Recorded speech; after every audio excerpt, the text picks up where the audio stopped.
अस्सलाम वालेकुम and good evening.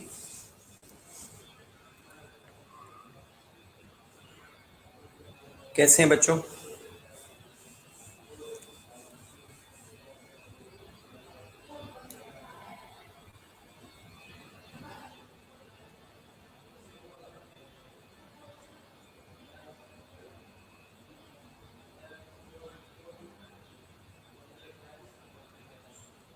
बाकी लोगों को भी काइंडली कह दें कि ऑनलाइन हो जाएं जल्दी से।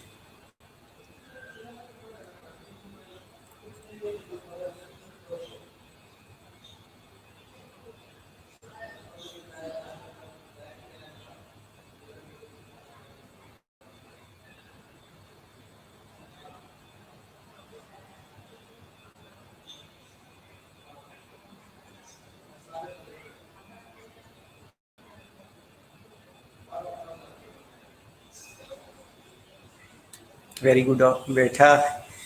बेटा मैं कल मेहदी क्लास ले रहा है सर, मेहदी क्लास ले रहे हैं।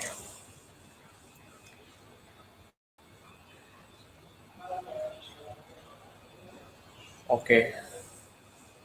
कल हमने लास्ट क्लास में डिस्कस किया था स्ट्रोक के बारे में। Very good afternoon. तो आज हमने उसकी साइन और सिम्टम्स के बारे में डिस्कस करना है, उसकी मेडिकल मैनेजमेंट के बारे में डिस्कस करना है। अगर आप लोगों ने पढ़ा है तो लेट मी नो कि व्हाट इज स्ट्रोक।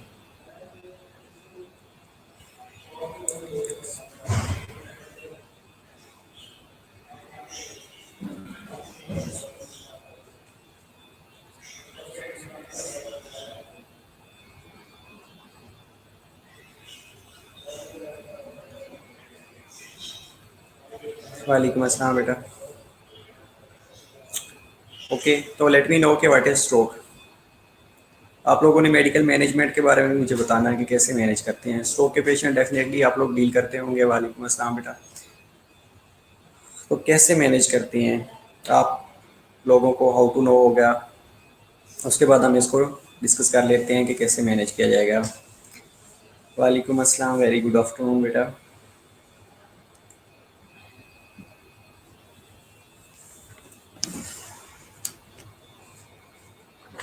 पहली चीज़ तो ये है कि आपने ये बताना है कि स्ट्रोक क्या है।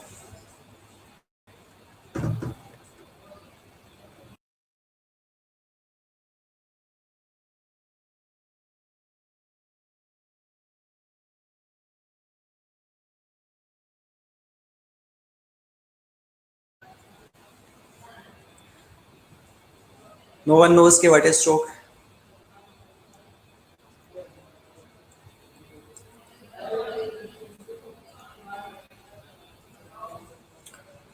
ओके, तो हमने कल जो चीज़ें डिस्कस की थी उसको थोड़ा सा रिवाइंड कर लेते हैं। थोड़ी सी चीज़ें क्या थी कि पहली चीज़ तो हमने कहा था कि सेरिब्रल ब्लड फ्लो का हमें पता होना चाहिए।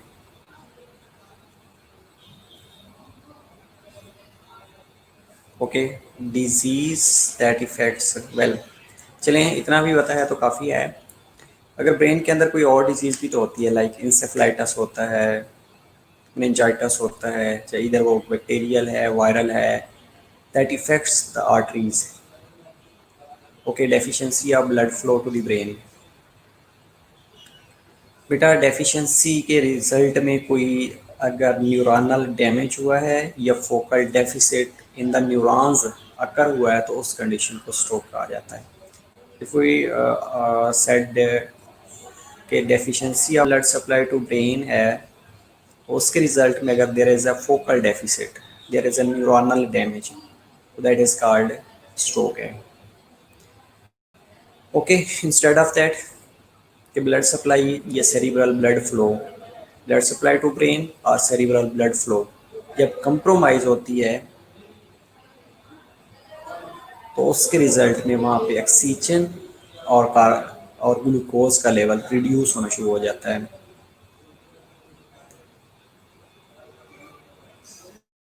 ओके वेल, ठीक है।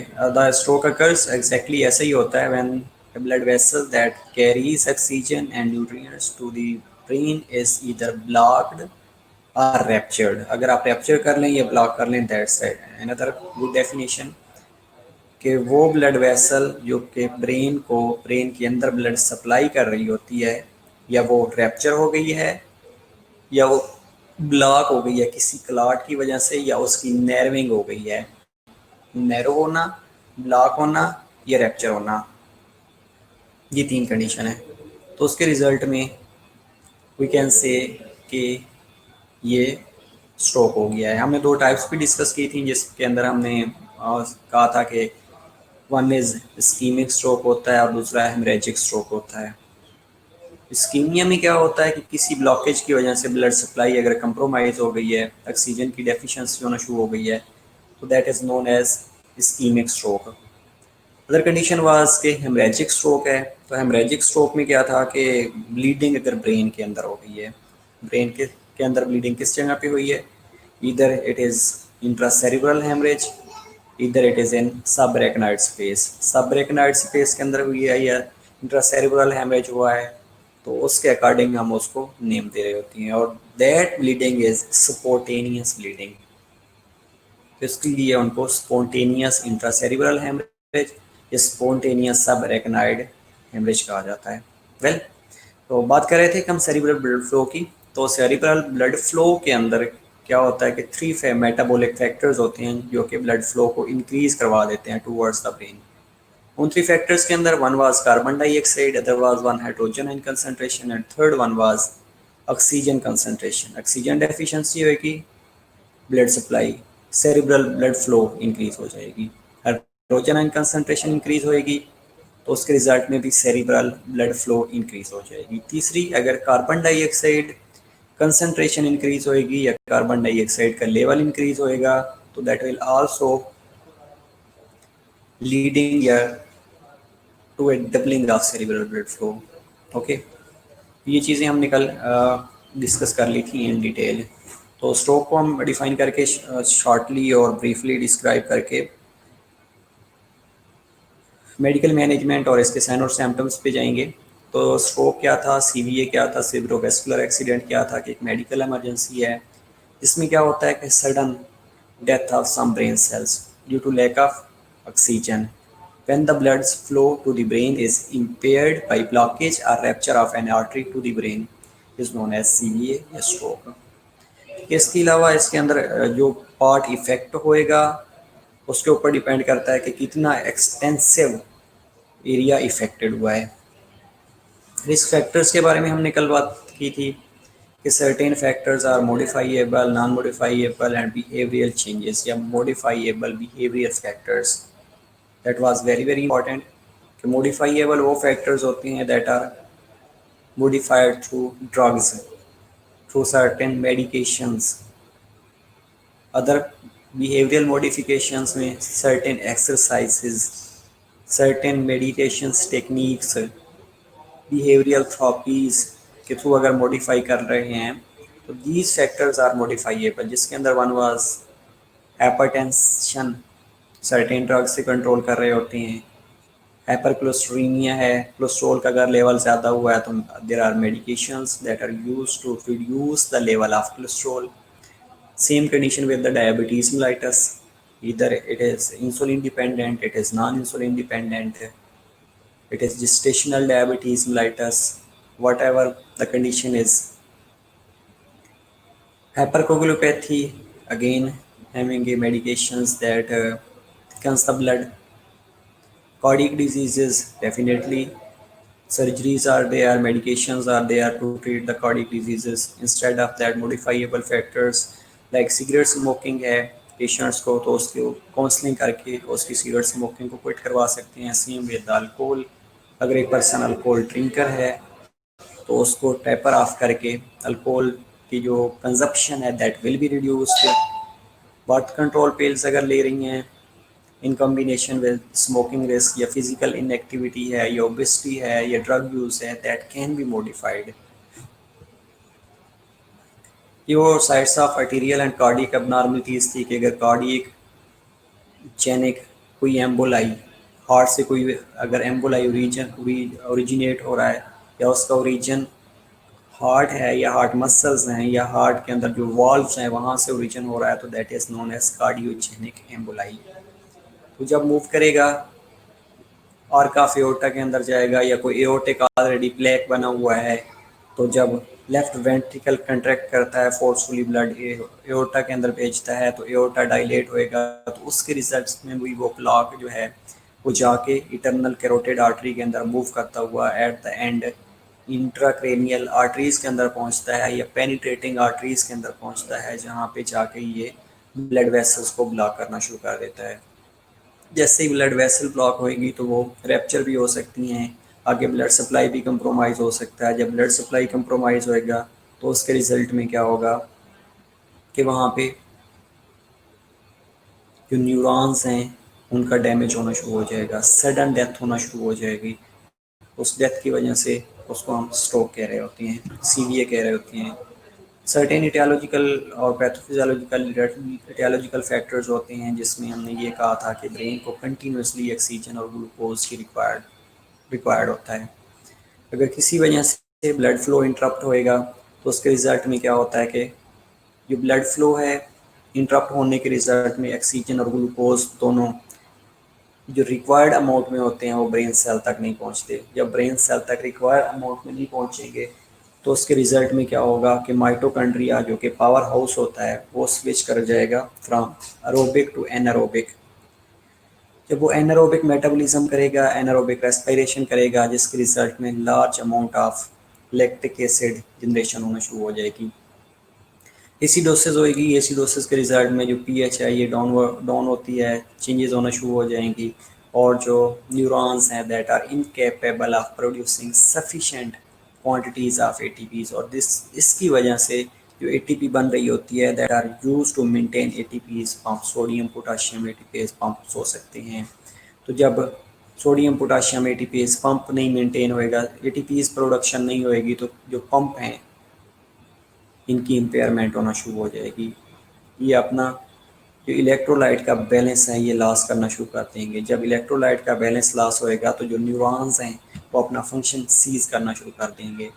और you have to remember that neurological metabolism is altered in 30 seconds only, and metabolism stops in 2 minutes, and cell death occurs in 4 to 6 minutes. Another condition is arteriosclerosis. Arteriosclerosis is a major cause of stroke, can lead to thrombus formation and contribute to emboli.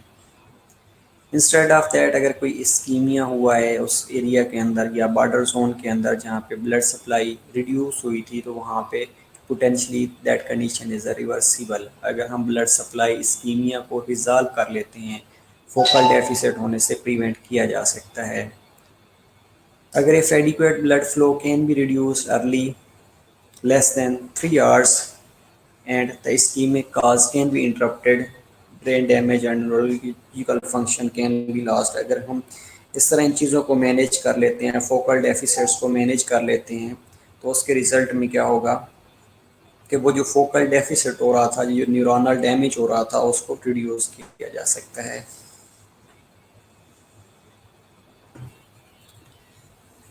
इसके बाद हमने TIA की बात की थी, transit ischaemic attack के बारे में बात की थी हमने कि टेम्परेरी या focal loss of neurological function cause by ischemia की वजह से अगर लोकल कोई neurological function temporary focal deficit हो रहा है तो उसको रिजॉल्व किया जा सकता है। अगर ऐसी कंडीशन होएगी तो उसको हमने TIA का नाम दिया था, ट्रांजिट इस्कीमिक अटैक का नाम दिया था। May be due to micro emboli that temporary block the blood flow, ये warning sign of progress cerebrovascular disease है। ये दो टाइप्स थी जिसके अंदर हमने one was ischaemic stroke, ischaemic के अंदर thrombotic stroke and embolic stroke के बारे में हमने डिस्कस किया था, और हेमरेजिक स्ट्रोक के अंदर हमने स्पॉन्टेनियस इंट्रासेरेब्रल हेमरेज और स्पॉन्टेनियस सबरेकनाइड हेमरेज के बारे में डिस्कस किया था। और ये नेक्स्ट स्लाइड्स के ऊपर हमने एक डायग्राम भी देखी थी जिसमें हमने थ्रोम्बोटिक स्ट्रोक, एम्बोलिक स्ट्रोक और हेमरेजिक स्ट्रोक के अंदर डिफ्रेंशिएशन भी किया था कि हेमरेजिक स्ट्रोक कब होगा, एम्बोलिक स्ट्रोक कब होएगा, या थ्रोम्बोटिक स्ट्रोक कब होएगा, हेमरेजिक और एम्बोलिक स्ट्रोक के अंदर क्या फ़र्क है। ये सारी चीज़ों को हमने 1 बाय 1 डिस्कस किया था।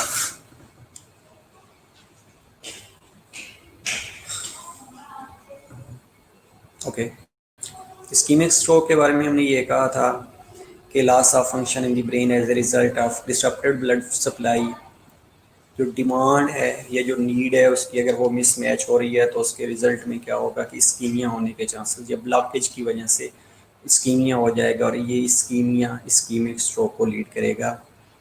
फर्स्ट 24 आवर्स में पेशेंट्स इस्कीमिक स्ट्रोक के साथ आएगा तो उसके अंदर जो लेवल ऑफ कॉन्शियसनेस है वो डिक्रीज़ नहीं होगा और 72 आवर्स के बाद उसके अंदर सिम्पटम्स वर्स होना शुरू हो जाएंगी। इसके अलावा थ्रोम्बोटिक स्ट्रोक के बारे में हमने ये कहा था कि thrombosis occurs in the relation to injury to the blood vessels wall या ब्लड क्लॉट। अगर कोई ब्लड क्लॉट हुआ है ब्लड वेसल के अंदर या ब्लड वेसल के अंदर इंजरी हुई है that will lead to a formation of thrombi. और ये जो थ्रोम्बस होता है ये क्या करता है, नेर्विंग ऑफ ब्लड वेसल का काज कर रहा होता है। इसके अलावा often preceded by a TIA transient ischemic attack. Ischemic stroke embolic stroke embolus lodges in and occludes a cerebral artery कि एक cerebral artery को ये occlude कर देता है। उसके रिजल्ट में इन्फेक्शन होना शुरू हो जाता है और इन्फेक्शन के बाद वहाँ पे एडिमा होना शुरू हो जाता है। इसके अलावा हमने ये भी डिस्कस किया था कि majority of emboli originates in the heart with black breaking of from the endocardium and entering circulation.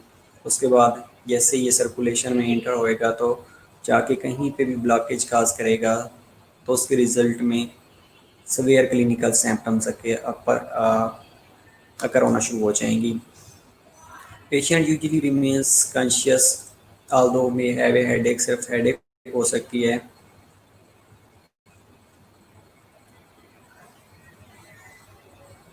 Okay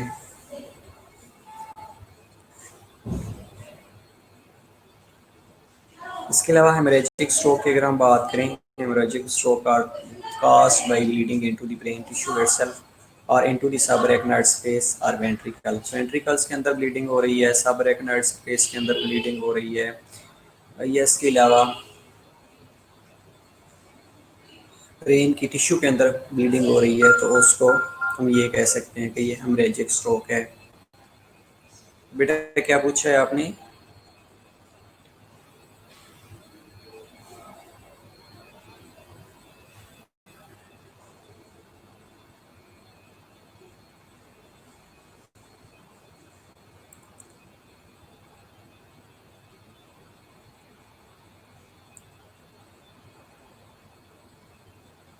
okay इसमें approximately 15% of the all the strokes जो होते हैं वो हेमरेजिक स्ट्रोक होती हैं।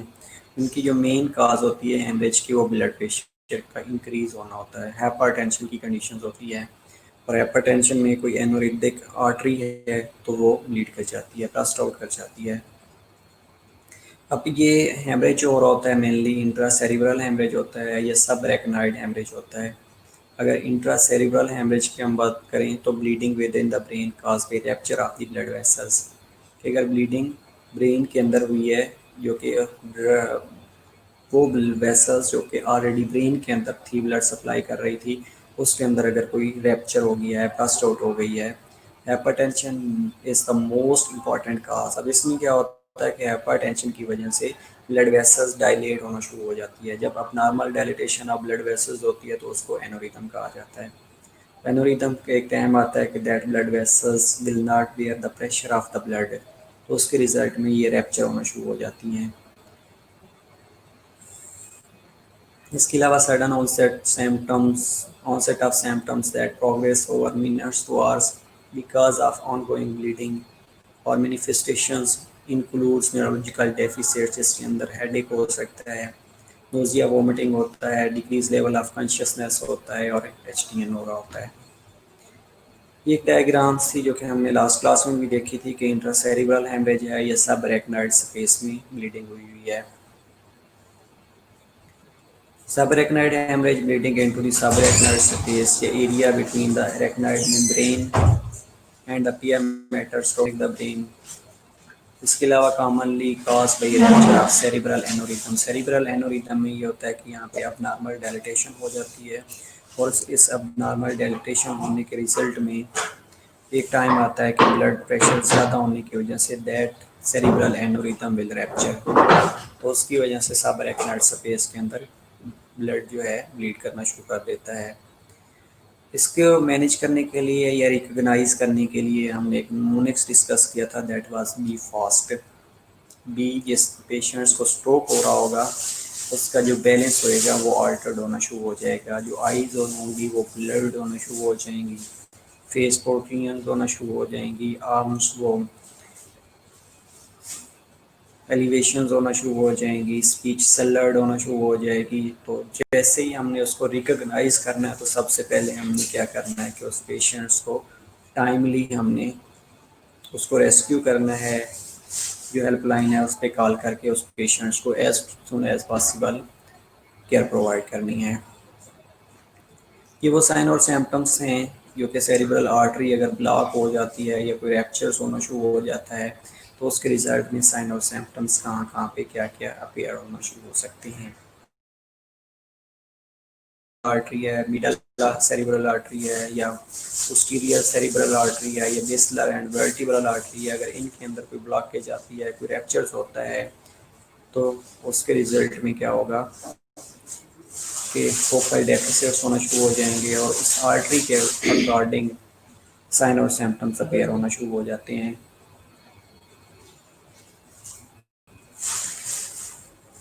ओके, क्लिनिकल मैनिफेस्टेशंस ये हम कल भी डिस्कस कर रहे थे। क्लिनिकल मैनिफेस्टेशन में इफेक्ट्स मेनी बॉडी फंक्शंस, बहुत से बॉडी फंक्शंस आर इफेक्टेड, जिसमें मोटर एक्टिविटी लॉस हो सकती है, एलिमिनेशन पैटर्न लॉस हो सकता है, इंटेलेक्चुअल फंक्शंस लॉस हो सकते हैं, इम्पेयरमेंट आना शुरू हो सकती है, पर्सनैलिटी लॉस हो सकती है, स्पेशल परसेप्शुअल अल्ट्रेशन होना शुरू हो सकती हैं, सेंसेशन लॉस हो सकती है, कम्युनिकेशन अल्ट्रेशन हो सकती है। Instead of that gag reflex के अंदर प्रॉब्लम आ सकता है, स्वेलिंग और स्पीच के अंदर प्रॉब्लम आ सकता है, सेल्फ केयर एबिलिटीज बंदा मेंटेन नहीं कर सकता, रेस्पिरेटरी फंक्शंस के अंदर प्रॉब्लम आ सकता है, मोबिलिटी के अंदर प्रॉब्लम आ सकता है। ये मल्टीपल क्लिनिकल मैनिफेस्टेशंस अकर्स हो सकती हैं according to affected area, affected body area. जिस तरह हम लास्ट क्लास में डिस्कस कर रहे थे कि अगर राइट हेमिस्फीयर इन्वॉल्व होएगा तो बॉडी का लेफ्ट जो हाफ है दैट विल बी इफेक्टेड। इसके अलावा क्लिनिकल मैनिफेस्टेशंस की अगर हम बात करते हैं तो पेशेंट्स में एक्सपीरियंस एफेजिया होना शुरू हो जाएगा when the stroke damage the dominant hemisphere of the brain. और एफेजिया क्या होता है कि total loss of comprehension and use of languages. इसके अलावा डिस्फेजिया होता है difficulty with comprehension and use of languages. Okay, इसके अलावा डिसआर्थरिया होना शुरू हो जाता है। डिसआर्थरिया में क्या होता है कि जो मस्कुलर कंट्रोल ऑफ स्पीच होता है वो लॉस होना शुरू हो जाता है। Impairment in the pronunciations as well as articulation में इम्पेयरमेंट होना शुरू हो जाती है। तो ये सारी वो कंडीशंस हैं जिसमें अगर पेशेंट्स को स्ट्रोक हो गया है तो ये क्लिनिकल मैनिफेस्टेशंस शो कर रहा होता है। ओके, गैग रिफ्लेक्स क्या है बेटा? गैग रिफ्लेक्स को फ्रिंजियल रिफ्लेक्स भी कहा जाता है। इसमें ये होता है कि जो थॉट होता है that is triggered by an object touching the roof of your mouth, तो उसमें स्वेलिंग की जो रिफ्लेक्स होती है दैट इज मॉनिटर्ड। जैसे अगर आप कोई फिंगर माउथ के अंदर या रूफ ऑफ दी ये पैलेट को टच करते हैं तो आपको वोमिटिंग होने की कंडीशन होना शुरू हो जाती है, तो ये गैग रिफ्लेक्स होती है, तो ये इम्पेयर्ड होना शुरू हो जाएगी।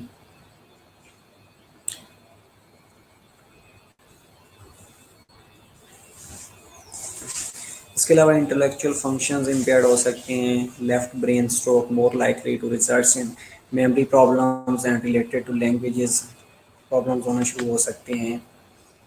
इसके अलावा प्रॉब्लम्स विद एलिमिनेशन पैटर्न में प्रॉब्लम हो सकते हैं occurs initially and are temporary. इसके अलावा prognosis for normal bladder function is excellent. अगर ब्लैडर फंक्शन के ऊपर लॉस ख़त्म हो गया है तो that prognosis is a very good.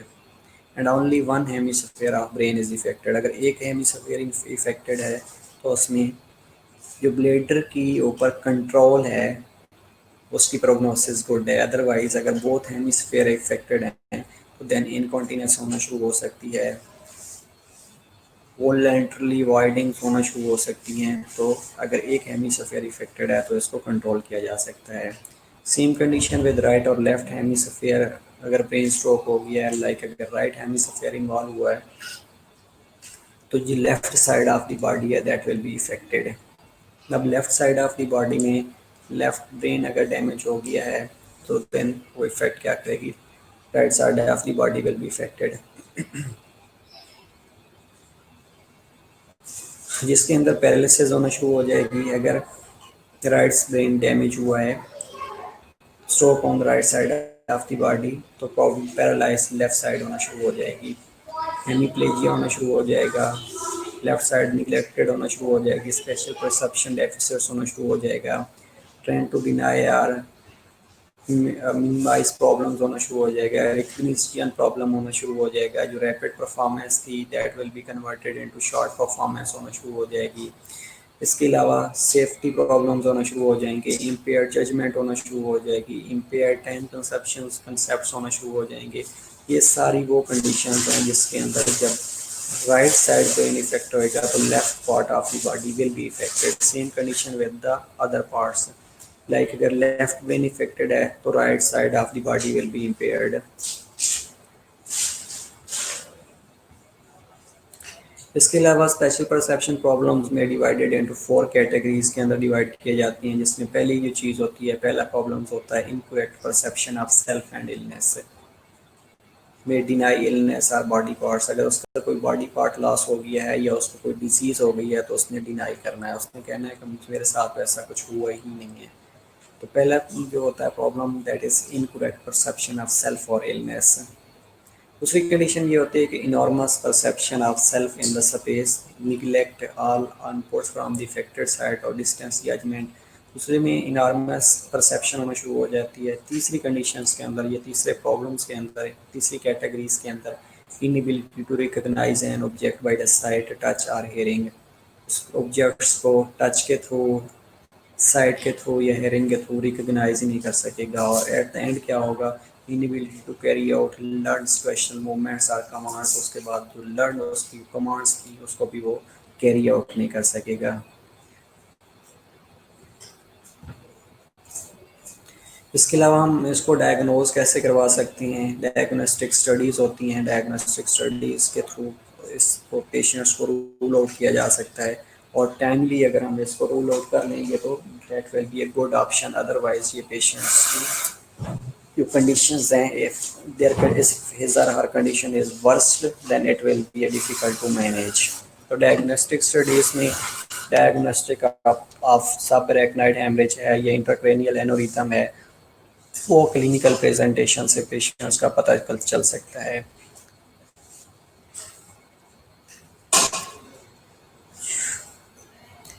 इसके अलावा नॉर्मल कंट्रास्ट सीटी स्कैन करवा सकते हैं, एमआरआई करवा सकते हैं, एसएएच करवा सकते हैं।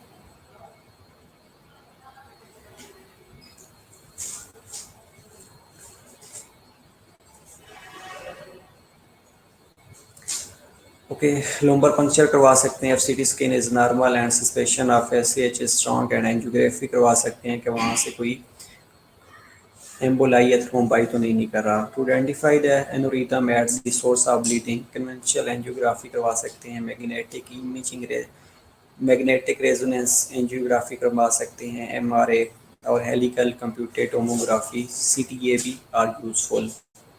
इसके अलावा कन्वेंशनल कैथीटर्स एंजियोग्राफी करवा सकते हैं as a definitive diagnostic tool for detecting the aneurysm. और एमआरए मैग्नेटिक रेजोनेंस एंजियोग्राफी है is a non-invasive and does not require the intravascular administration of contrast but is less sensitive। ये आप करवा सकते हैं। ऐसे डायग्नोस्टिक स्टडीज से जो पेशेंट्स है उसको रूल आउट किया जा सकता है। हेलिकल सीटीए करवा सकते हैं। सीटीए कंप्यूटेड टोमोग्राफी एंजियोग्राफी होता है, does not require intravenous contrast when the use of MRI may be contraindicated। अगर पेशेंट्स को MRI contraindicated है, पेशेंट्स MRI नहीं करवा सकता तो उसमें पेशेंट्स को फॉर हेलिकल सीटीए जिसमें कोई इंट्रावेनस कंट्रास्ट नहीं दिया जा रहा होता। इसके अलावा मेडिकल मैनेजमेंट है। मेडिकल मैनेजमेंट में क्या होता है कि education and management of modifiable risk factors to prevent a stroke. अगर पेशेंट्स वो पहली चीज़ तो ये है कि एजुकेट करना है आपने, उसकी बिहेवियरल मॉडिफिकेशन करनी है। अगर सिगरेट स्मोकर है तो उसको क्विट करवाने की कोशिश करवाएं। इसके अलावा अगर हाइपरलिपिडीमिया का पेशेंट्स है, हाइपरटेंसिव पेशेंट्स है, तो उसको मेडिकेशन के साथ साथ बिहेवियरल मॉडिफिकेशन की तरफ लेके आएँ, ताकि जो रिस्क फैक्टर्स ऑफ स्ट्रोक है उसको प्रिवेंट किया जा सके।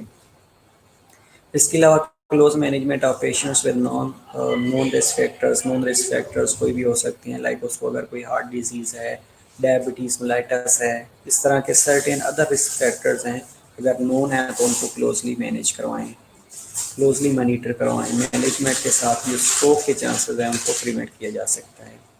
इसके अलावा एंटीप्लेटलेट्स ड्रग्स देनी चाहिए, usually aspirin to prevent stroke in those with history of HI. ऐसा पेशेंट्स जिसको ऑलरेडी टीआईए हो चुका है, ट्रांजिट इस्कीमिक अटैक हो चुका है, उसमें एंटीप्लेटलेट ड्रग्स कंट्राइंडिकेटेड होती हैं। अगर टीआईए में देंगे तो पेशेंट्स को ब्लीडिंग की टेंडेंसी इंक्रीज हो सकती है, वो जल्दी से क्लॉट नहीं होने देंगी और पेशेंट्स ब्लीड करता रहेगा।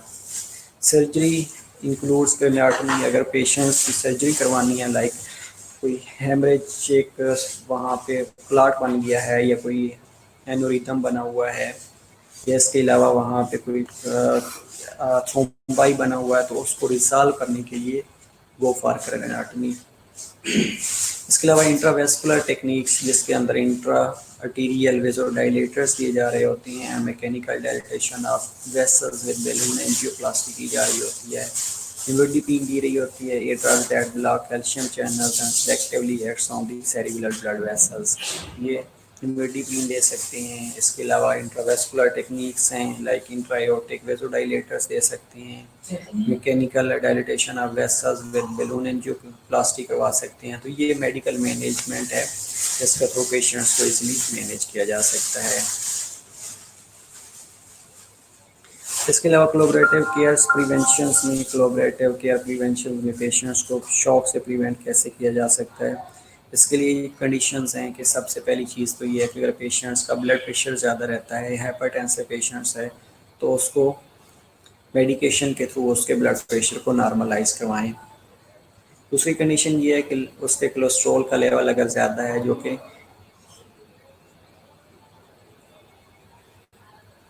जो कि एम्बोलाई या थ्रोम्बाई बना रहा होता है, तो उसको कोलेस्ट्रॉल के लेवल को कम करवाएं। सर्टेन ड्रग्स होती हैं जो कोलेस्ट्रॉल के लेवल को कम करवा रही होती हैं। इसके अलावा ऑलवेज उसको इनक्रेज करें कि उसने हेल्दी फूड लेना है, हेल्दी डाइट की तरफ लेना है। थर्ड फोर्थ पे उसको ये आपने एडवाइस करना है कि वो रेगुलरली एक्सरसाइज करेगा। रेगुलरली एक्सरसाइज करेगा डेफिनेटली उसमें स्ट्रोक के चांसेस कम से कम हो सकते हैं। इसके अलावा अगर उसको स्लीप एपनिया है, इंसोम्निया की कंडीशन है, तो उसको बिहेवियरल मॉडिफिकेशन के साथ या मेडिकेशन के साथ बिहेवियरल मॉडिफिकेशन भी करवाएं। उसको एक्सरसाइज के लिए इंकरेज करें तो उसका जो स्लीप एपनिया है दैट विल बी ट्रीटेड है। इसके अलावा अगर पेशेंट है suffering from A diabetes mellitus, अगर पेशेंट को डायबिटीज़ है तो उसको कहें कि रेगुलरली डायबिटीज़ मेलाइटस का को चेक करवाए, शुगर लेवल चेक करवाए। ये ना हो कि शुगर लेवल इंक्रीज हुआ हो and that will also increase the chances of stroke. तो डायबिटीज़ मेलाइटस को इधर वो ओरल हाइपोग्लाइसीमिक एजेंट से मैनेज कर रहा है, इधर इंसुलिन से मैनेज कर रहा है, तो उसको जो ग्लूकोज का लेवल है उसको नॉर्मलाइज करने के लिए इंकरेज करें। इसके अलावा ड्रिंक इन मॉडरेशन, अगर अल्कोहल ड्रिंक कर रहा है, अल्कोहल ड्रिंकर है, तो उसको आपने इनकरेज करना है कि अल्कोहल ड्रिंकर को टेपर ऑफ करे और कम से कम करके एट द एंड उसको क्विट कर दें।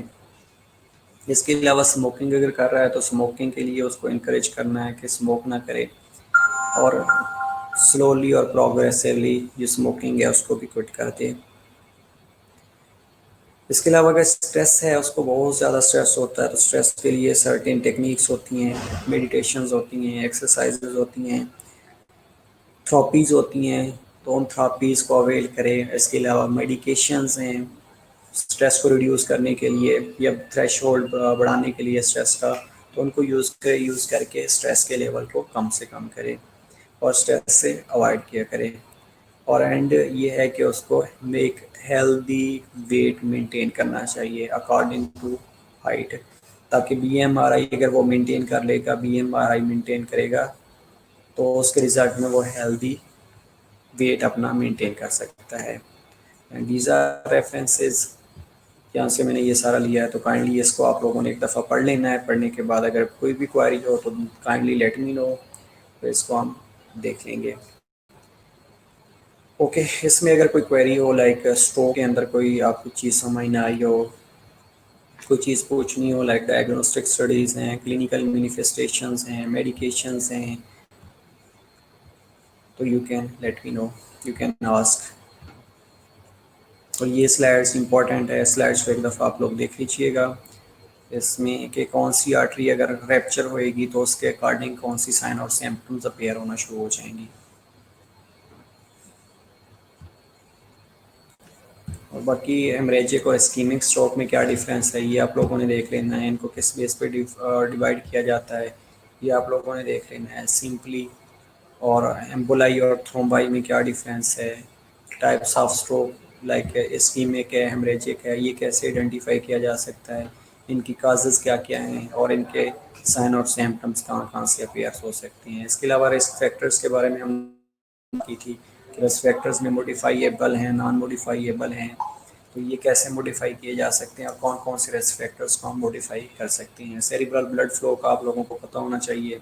इसके अलावा स्ट्रोक को प्रॉपरली डिफाइन कैसे किया जा सकता है ये कंफर्म आप लोग देख लीजिएगा। अगर इसमें भी कोई क्वेरी हो तो you can ask me, then let me know. Okay इसके अलावा नेक्स्ट इंशाल्लाह हम देखेंगे कि नेक्स्ट क्लास में हमने क्या पढ़ना है। बाकी ये एक दफ़ा उसको पढ़ लीजिएगा।